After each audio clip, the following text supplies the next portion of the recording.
Welcome to Grow Fast, Grow Smart, the PI Playbook by Accelerator, the podcast exclusively designed to help personal injury law firms reach their full potential and serve their clients better. Today's episode is hosted by Chad Dudley, partner at Dudley DeBosier Injury Lawyers and co-founder of Accelerator Law Firm Consultants. Welcome, everybody. This is Chad Dudley with the Accelerator podcast. Grow Fast, Grow Smart. We're helping law firms all across the country reach their dreams, find their potential. And today I am super excited. As you guys know, I'm an avid reader, lots of books. I read several dozen probably each year. One of my favorites, and we have the author here. The book is Unfuck Yourself, Get Out of Your Head and Into Your Life. And there's several more. We have the author, Gary John Bishop, here with us today. Super excited. And in addition to that, he'll be speaking at the CJ annual conference coming up in less than 2 months away. Gary, great to have you on board here today. Thank you for being on our podcast, and thank you for speaking at our conference. You got to tell us a little bit, how did you come up with the title for these books? Well, or tell us a little about yourself maybe first, because that might help out. Oh, right. Okay.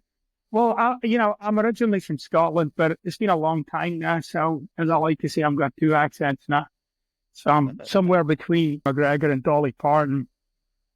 But you know, when I first wrote, my first book was Unfuck Yourself. When I wrote that book, I think there was one book that was kind of had like a curse word in the title. And it seems to be like a thing now, like everybody's doing that, right? There's lots of it now. I noticed that, you know. Right. But I noticed that. There was none of it when I started, like none of it. Like, and everybody that I'd mentioned, hey, I'm going to call my book this. I mean, without exception, said it's never going to work. No one's going to advertise that book. And at the time, I was really committed to delivering this message in a very personal way, in a way that mattered to me, in a way that resonated with me. And so to me, the title was a no-brainer. Like, this is how I talk. And, I wanted to talk to people in a very real way. I didn't want to pretend that I was somebody that I wasn't. Yeah. And, gosh, so many things. Yes, I did notice that if you go through the bookstore, that there's so many titles out there that are kind of trying to, copy or mimic this, catch your attention, but you were the original. And I remember catching my attention. It's what drew me towards pulling it off the bookshelf. And just like you said, the thing that really I took away from it was the authenticity, the directness, the just candor. And I was hooked. And where did that come from? I mean, where did this message come from when you were this is your first book? Was this back in 2016? Yeah. Published it? Where did that message come from? It's a combination of several philosophies and work that I'd done on myself many years ago. But when I was writing this book, in fact, it's the same with every book that I write. I never write the book to make the audience like it. I always write the book that I think will make the biggest difference for people. That's the only driving force behind everything that I do. What's going to make the biggest difference? And so the way that I delivered that book was grounded in, existentialism, basically, and a few of its different forms. There's some Stoic philosophy in there. There's some Heidegger in there, or at least grounded in those principles. But I wanted people to get access to philosophy in a way that they could really use it, Mm-hmm. So I had to. My part of my issue with philosophy is it's just too interested in itself, and I'm interested in people, and I wanted to use philosophy to be able to get to people and speak to people in a really human way, in a way that wasn't, airy-fairy, or it wasn't, some made-up thing in my head that was, let me tell you about the 14 strategies to access your frequency or something. I don't want to do anything like that. I want to give people some real stuff. And that book was my vehicle for doing that. And it really gave me a chance to exercise a few goats, actually, because you write a book everybody's got I think everybody feels at least they've got a book in them. But it's a whole other thing when you start to kind of get some skin in the game and expose yourself to the idea of somebody reading it. Sure. um, Yes. so that was that was like a real big personal transformation for me, was finally giving voice to it in a really, really public way. And now that you mention it, yeah, I see that, taking things that are concepts that may have been almost buried in philosophy, that were hard for people to extract, and putting them into very concise, easy to understand. I won't say easy to apply, because it's you're working on application all the time. But the 7 assertions that you came up with, how do you get there? How did you boil it down to those 7? Yeah. What do those 7 mean to you? Yeah, I could have had, 40 of them. Yeah. But what struck me was, I think our lives are complex enough with coming up with some complex way of trying to work your life out. Yeah. And so I immediately just went for what I thought would be the most usable for people in their everyday life. Right? That was the approach that I took. So it's what do I not say when writing these books? It's like, what do I take out? And because I insist, the magic of any book that I've ever written is in how you think about it. It's not what I've written. A lot of times you'll read it, people say, well, I'm not reading anything new. And I'm saying, well, you're not supposed to. You're supposed to think something new. And that's really the trick. You're supposed to really think about it in very personal terms. Sometimes, especially in this genre, people read the book in judgment of the book, which will do no good. You'll just end up with an opinion about a book, which won't do anything to your life. So, I guess that's always the foundation for me. How can I communicate some of these really complex ideas in a way that people go, oh, that makes sense to me now. Like, I really get that, right? And one of my favorite sayings is by Heidegger, and Martin Heidegger, the German philosopher. And he said, language is the house of being. That's quite a statement right there. You can sit in that thing for about 3 weeks and it can say lots of different things to you. And so I was really attracted to the meat of those kinds of insights. And then how can I give it to some guy in Ohio, right, who's working 2 jobs and just got divorced, or some person in Georgia who is their 3rd pregnancy, and and the family can't take it much more, and like, how can I deliver this in a way that's going to enlighten you and empower you and make a big difference in the quality of your life? And how do you what's your background? I got to know, like, were you heading into reading philosophy? Were you working through this on your own and said, look, this helped me and let me get this message out? How did you get to writing this book that has such a big impact? So I guess, my view is that everybody's a philosopher, whether you know it or not. If you think anything about life at all, like your own existence, if you've ever pondered your own existence, that's philosophy, right? You're in, right? Your feet are in the door. So like everybody else, I'd hit a point in my life, my late 30s, early 40s. And what I now understand is I call that the crisis of identity there, when you're at like 40. And you start to see that everything you thought this was about, it's not about that. And then you realize that this thing that you've formulated actually is not making you happy. So I started to do some work on myself. I did some workshops, did a couple of courses, and it was like dots were starting to join for me. And it was when I first got exposed to ontology and philosophy, ontology and phenomenology. And at that time, I was a small business owner. I hadn't, I was I'd no interest in doing what I do now, right? That was not my intent. But I went through a phase in my early 40s where I really started to feel like I understood myself. Like this clicks with me. Like it was resonating. And the more I read, but people like Sartre and Husserl and, like I said, Heidegger, and I started to really dig into some of these philosophers, and I'm like, oh my gosh.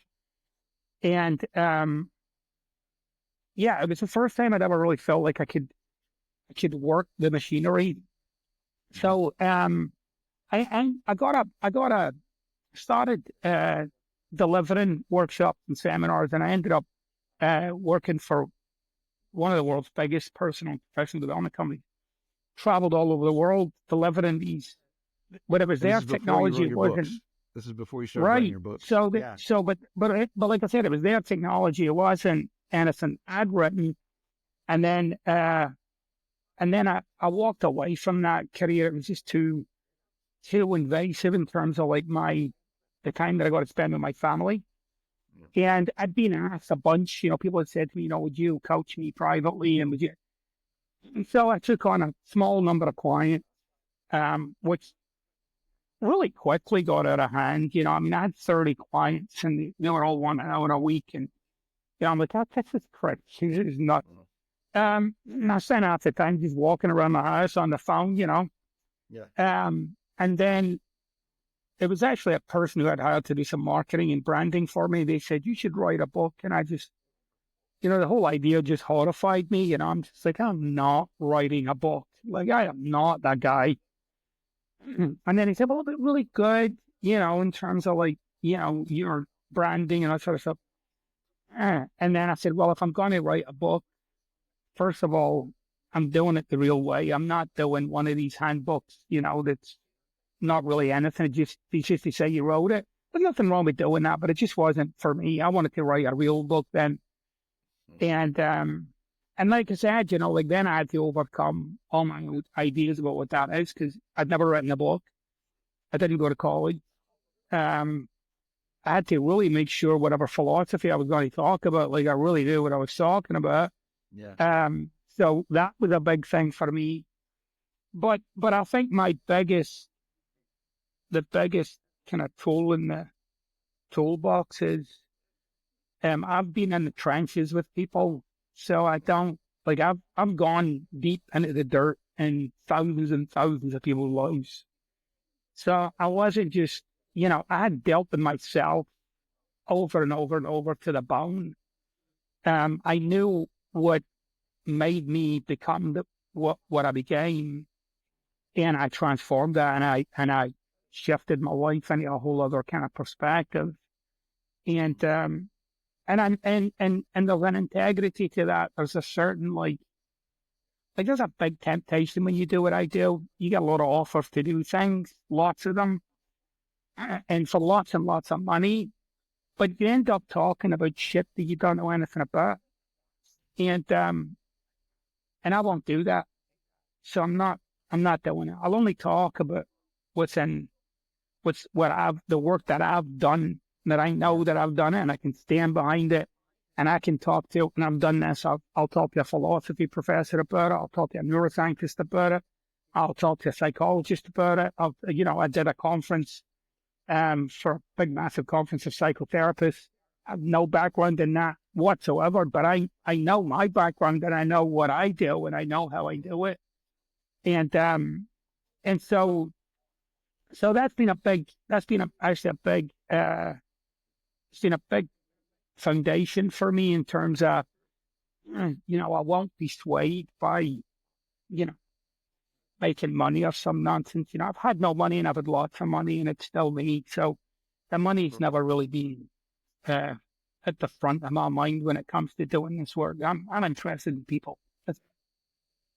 And so you are coaching a lot of these individuals, and it's getting kind of crazy, getting on pan. You have someone helping you with marketing. They say, hey, you should write a book. Then you go write. How long did it take you to write your first book, and what was that process like?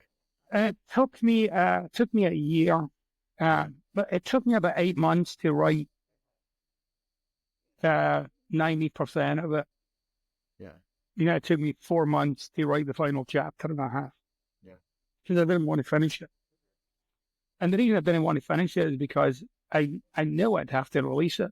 So, I was I was full of, at the time, too many excuses and, I'm busy and I'm, just not. So anyway, but I finished the book, I self-published on Amazon. And and again, I was able to stand behind the book because I knew the book was useful. That was, I fulfilled on its intention. I wouldn't release it until it was useful. Yeah. Right. And I wouldn't release it until I could say, yeah, this is really what it says. It's not trying to be anything else. And I had a target in mind. My mind was set around, if I could sell 500 copies, I'm going to call that a success. And,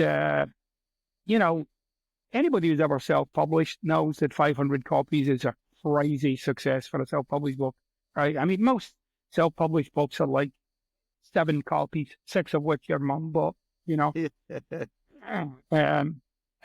1 you bought yourself and gave away.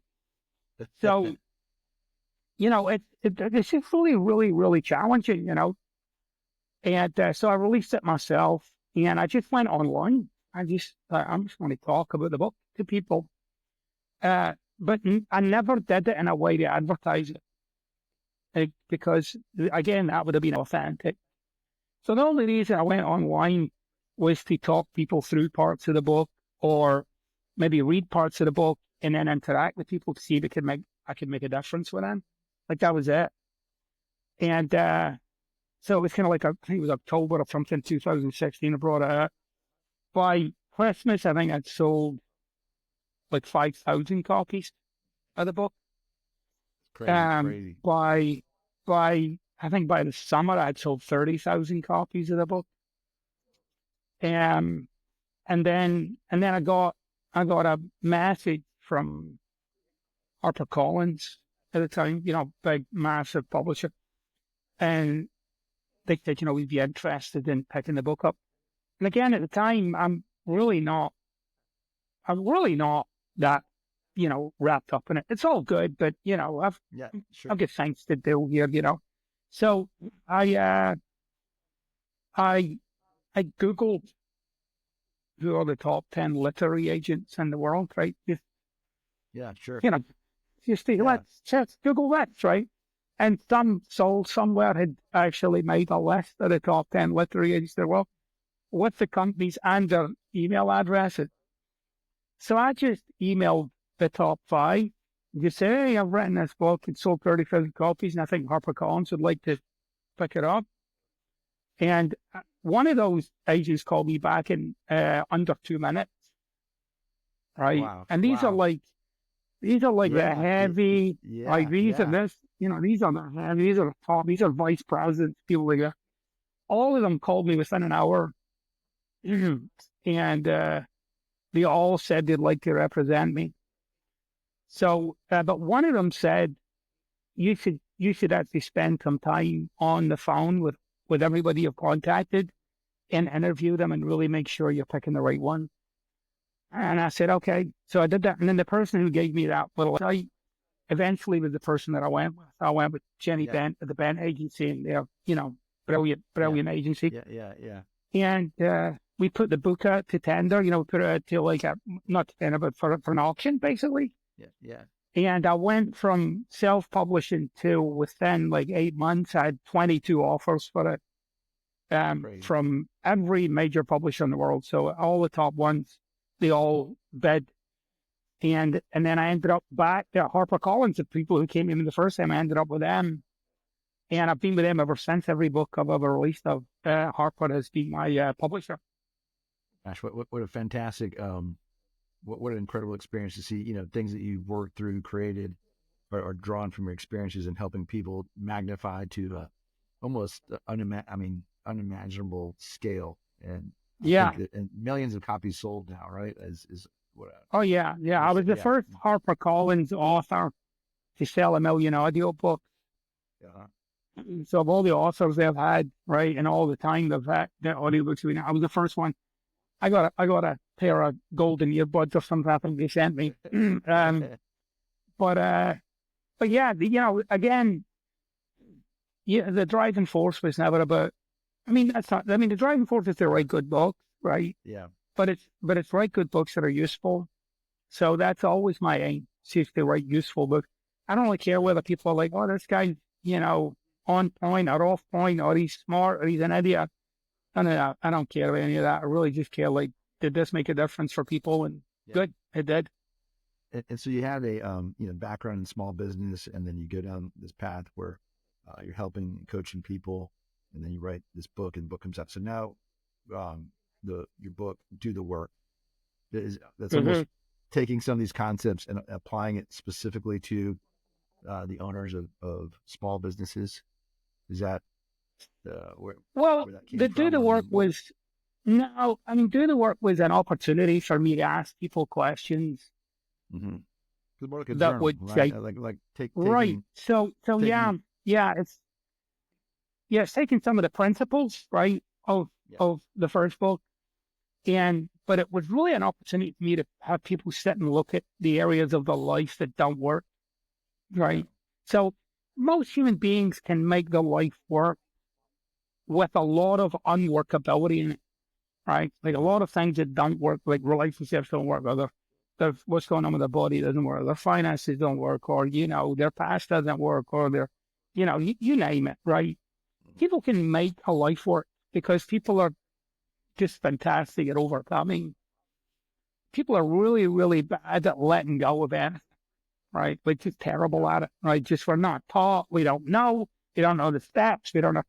So I wrote that, and it's only a short book, right? But I wanted the questions to be so penetrative that it would take you 3 weeks to finish it. But that's what I was going to say, because I've gone through it, and it is you read a lot, and sometimes you kind of I'll read and I'll take notes. But this was a book that you have to go through slowly and methodically if you really want to get the most out of it. And it's not like you got to spend, I think, a couple hours on 2 pages of the questions. Right. Right. It's not an easy book. It's actually not easy, because if you ponder even one of those questions, sometimes it's just a complete Pandora's box. You're like, well, wait a minute, I wasn't thinking I'd go there. But I did want to give people a way. I wanted people to understand how easily they hold on to things, right? Like how easily they do it. And there's a slew of stuff that we hang on to that we don't even realize we're hanging on to that, right?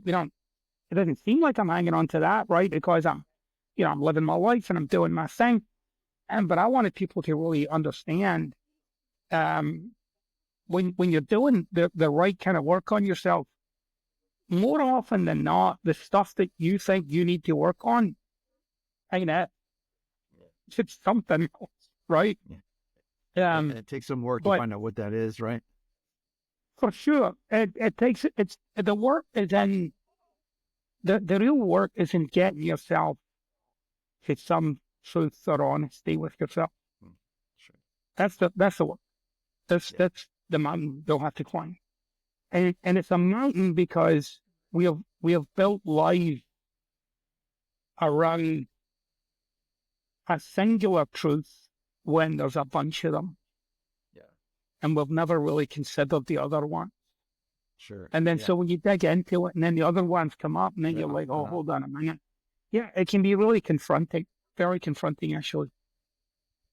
You got the 7 assertions, and you got these. Man, if there's a way to kind of go through those, give some people a taste of, because they're so good, they're so amazing. Is there? I don't know if but those things really stuck with me, and I think that's when I was reading your first book and going through them, going, gosh, such simple, concise statements that you can dig into, and I got a lot out of those. I can take you through one I think that surprises people. So one of the assertions in that book was, I am willing. Okay. Now, people confuse the assertions with some sort of either positive thinking or like manifestation or some stuff, and it's none of that, okay? Because in a book, I kind of touch on it a little bit early in the book, and I say, that famous Heidegger quote, language is the house of being. That is to say, you're constantly speaking your own life and the existence. You're doing it every moment of every day. You're actually speaking your own personality and the existence, right? And your thoughts, and you're speaking, and you're perpetuating that in language, okay? And in language, and as Heidegger would have said, language and being arise together. So that's to say, how you feel and how you speak automatically are in a dance with one another.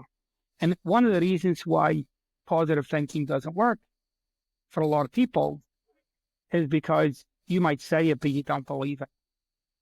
Right. So that's the problem with positive thinking. I mean, I'm saying it, but I'm not feeling anything that's right. There's a disconnect in the authenticity.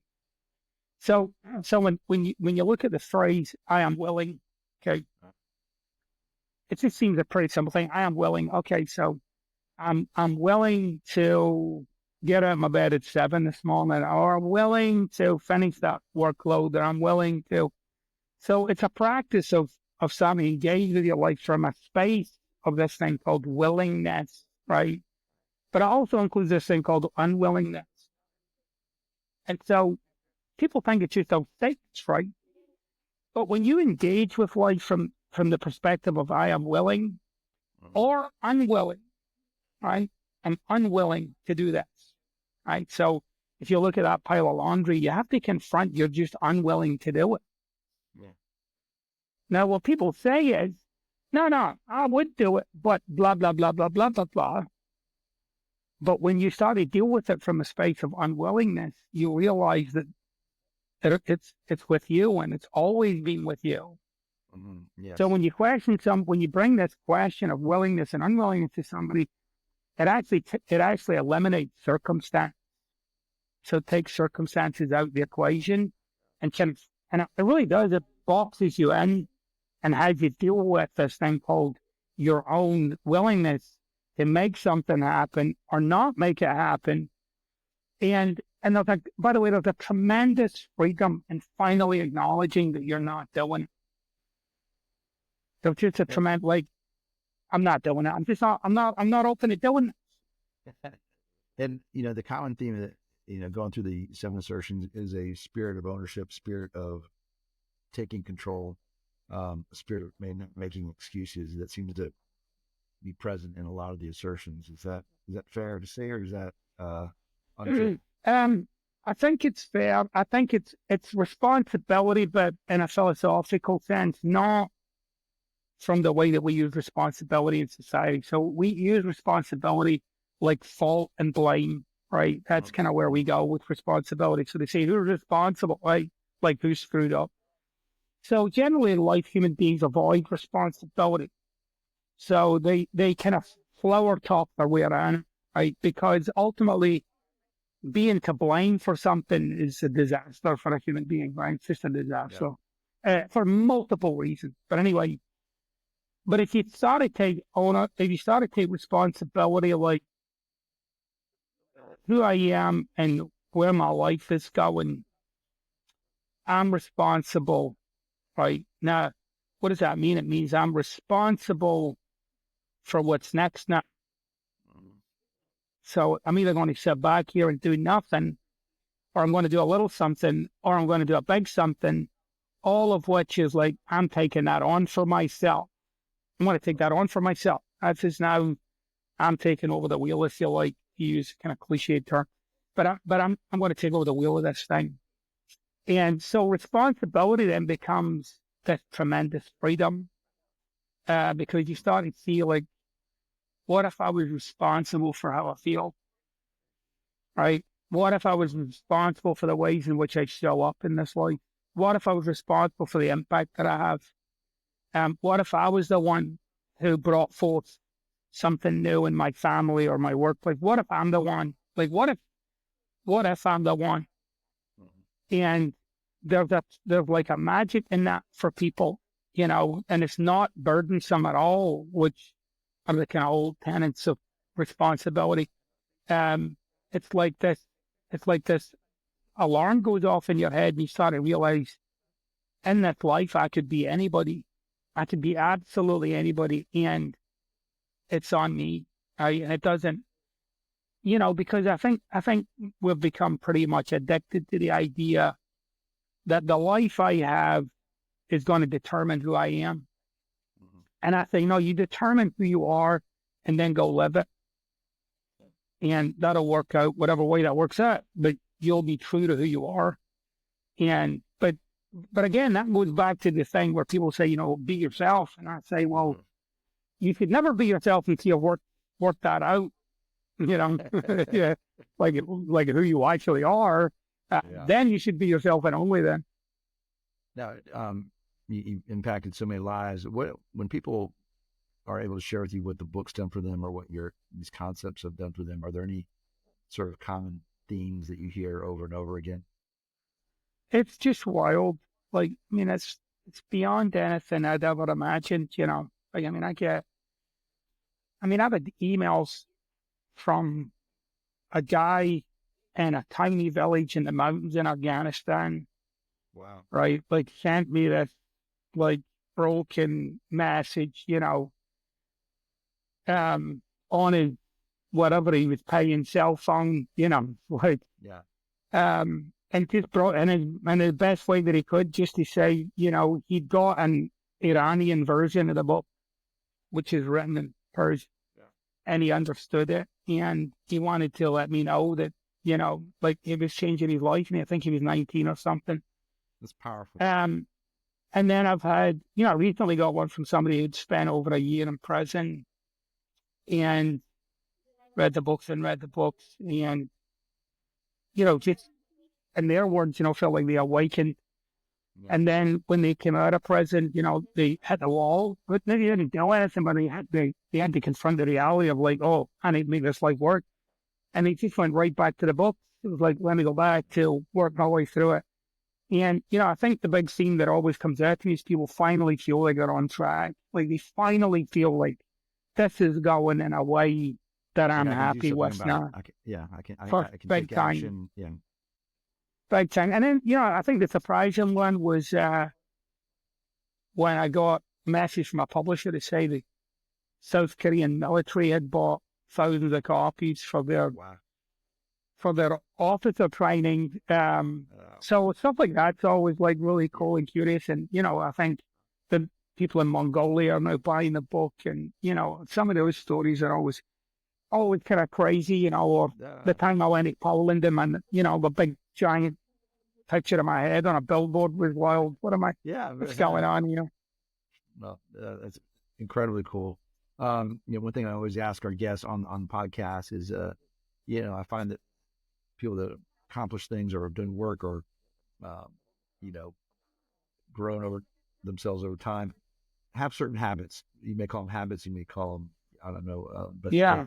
What are some habits that you say are beneficial to you and might benefit some of our listeners that you'd recommend?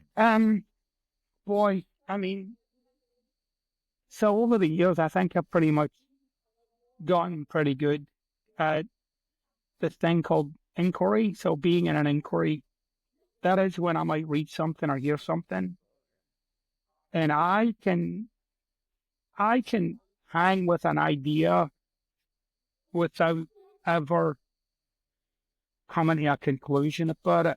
So that is to say, I resist the temptation to answer it for myself long enough for it to keep talking to me. And what I've found is I've used that many, many times for new ideas, actually. So sometimes in life we think we already know what we don't want or don't want to do, or what won't work. So we can never revisit those things. We can never go back there and just hang out with that for a couple of weeks and see what comes up. We can't, because we've already dismissed it. So I guess the habit that I've built over time is the ability to think without bringing it to an end. I keep going back for more from it. And it's been tremendously powerful.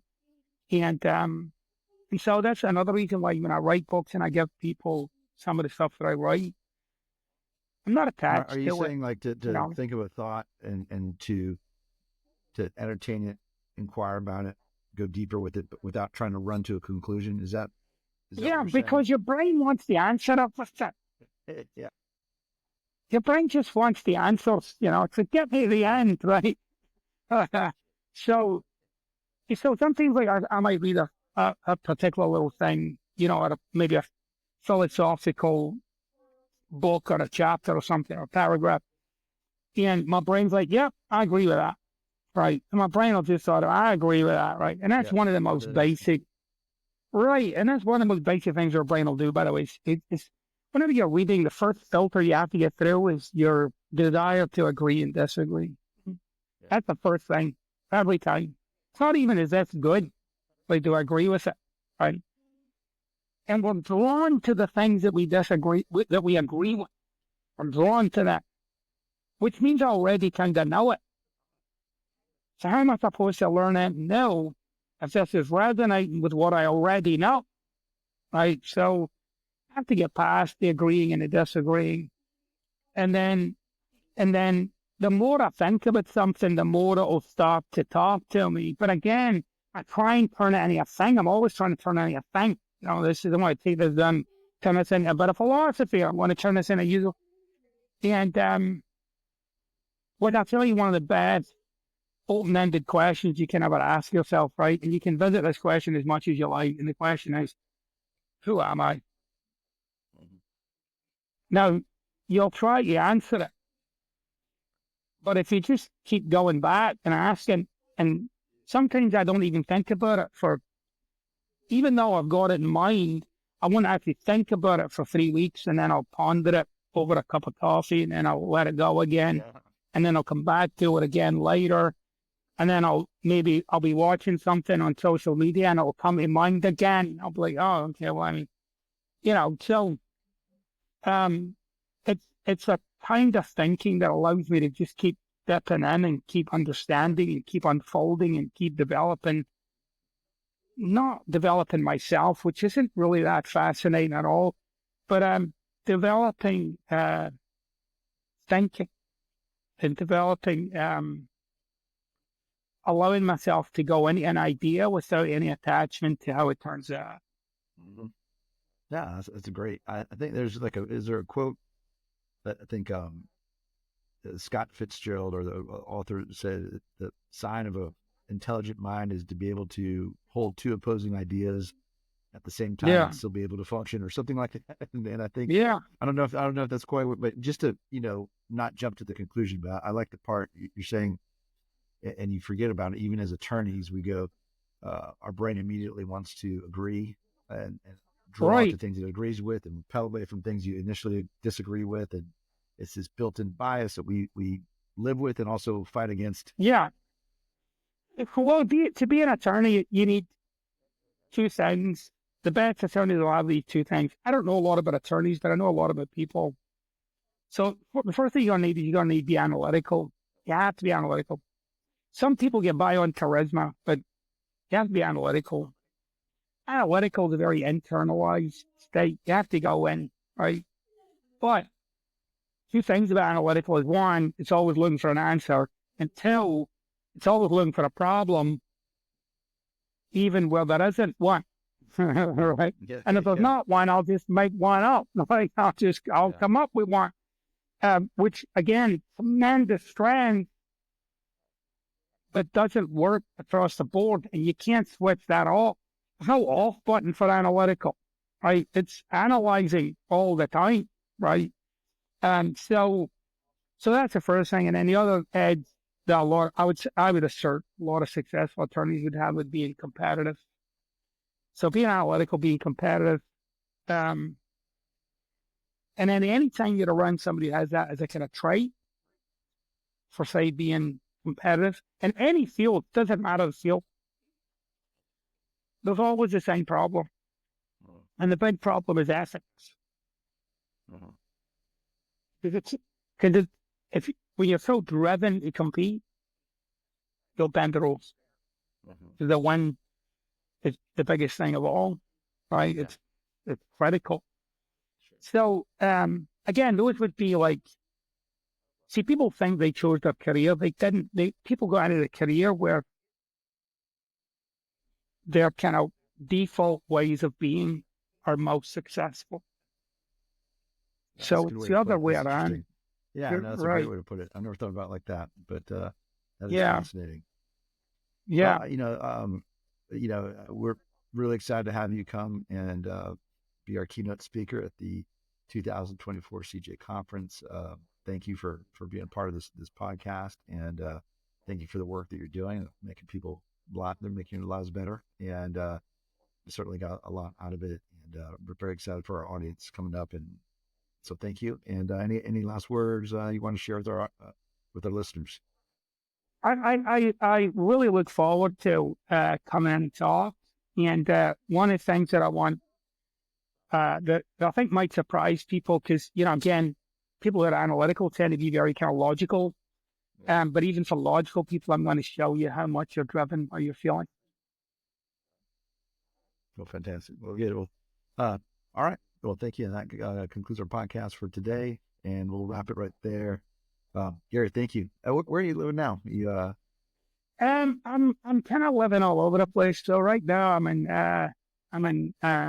I'm in Valencia, Spain right now. Fantastic. I have 3 sons and 2 of them are soccer players. So Oh wow. we're here pursuing their careers with them right now. And then, but I'm still over in Florida all the time. So yeah. So I'm doing a lot of flying between there and here. And I was in Munich for about a year, and I was in London for about a year. So I've been all over the place. Fantastic.